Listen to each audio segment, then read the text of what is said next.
Guyanese, it is my sad duty to announce that Guyana confirmed its first imported case of coronavirus disease 2019, otherwise known as COVID-19, in Georgetown on Wednesday, 11th of March 2020.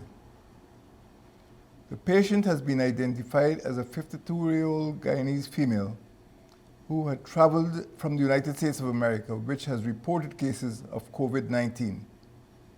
She arrived in the country on the 5th of March, presented to the public health system on 10th of March, and was found to have uncontrolled diabetes and hypertension.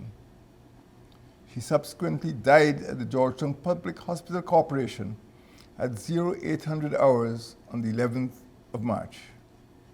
Health professionals sought to conduct tests for COVID-19 based on the patient's travel history.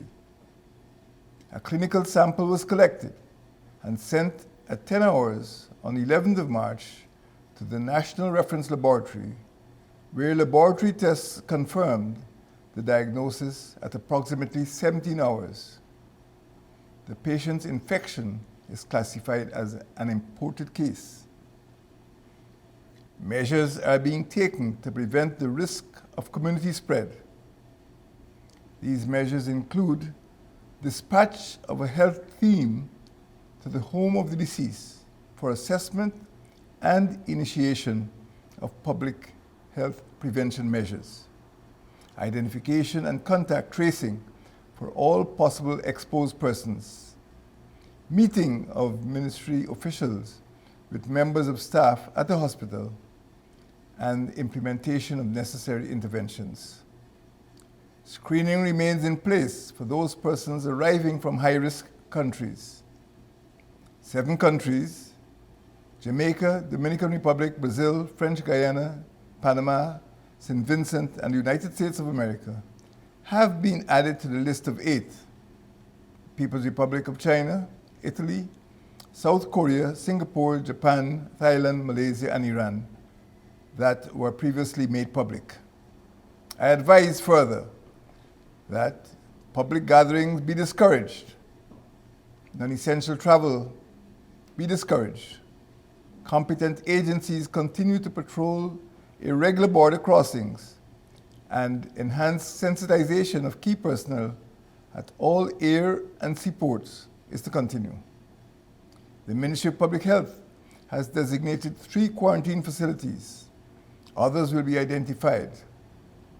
The ministry also has developed the local capacity to test for COVID-19, thanks to training provided by the Pan American Health Organization. It is on that capacity that we relied for this test result. It has assessed the readiness of our health facilities to meet the anticipated increase in demand on services. It has continued to fill existing gaps, including with respect of additional supplies and equipment, though at the present time, the ministry has enough personal protective equipment in the country for our health facilities. It has also adequate stores for respiratory medicine for the next 3 months. It has trained and continues to train healthcare providers and first responders, and has heightened active surveillance.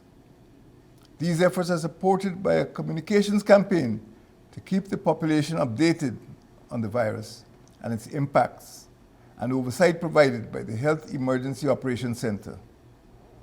The National Emergency Operations Center, the EOC, will be activated to provide sector support. The Ministry of Public Health is also urging the public to adhere to infectious prevention and control measures, particularly to maintain a distance of at least 1 meter from persons who are coughing or sneezing, to perform hand hygiene frequently by washing hands thoroughly with soap and water, or using hand sanitizer if hands are not visibly soiled, to cover mouths and noses with a tissue when coughing or sneezing, and then discarding it, and to resist the habit to touch the face. I use this opportunity to appeal to the public to remain calm and to implement all the advisories relating to personal hygiene, social distancing, and overall infection prevention and control. The government of Guyana will continue to keep the public informed as we manage this public health challenge. I thank you.